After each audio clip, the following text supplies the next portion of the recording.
شخص حضور نبی کریم صلی اللہ تعالیٰ علیہ وسلم کی بارگاہ میں حاضر ہوا اور عرض کی یا رسول اللہ صلی اللہ علیہ وآلہ وسلم رمضان کے علاوہ میں کس مہینے میں روزے رکھوں؟ ارشاد فرمایا اگر تم نے رمضان کے بعد کسی مہینے کے روزے رکھنے ہوں تو محرم کے روزے رکھو کہ یہ اللہ پاک کا مہینہ ہے۔ اس مہینے میں ایک دن ہے جس میں اللہ پاک نے ایک قوم کی توبہ قبول فرمائی اور دوسروں کی توبہ بھی قبول فرمائے گا۔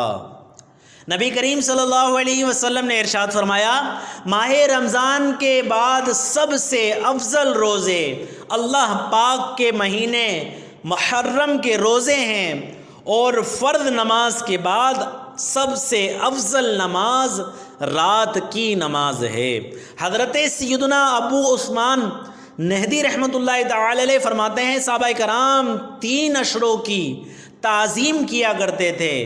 رمضان المبارک کا آخری اشرہ، ذوالحجۃ الحرام کا پہلا اشرہ، محرم الحرام کا پہلا اشرہ۔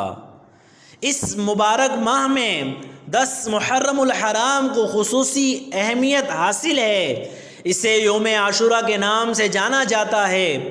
10 محرم الحرام کو عاشورہ کہنے کی ایک وجہ یہ بھی ہے کہ اس دن اللہ پاک نے 10 انبیاء کرام کو اعزاز و اکرام سے نوازا۔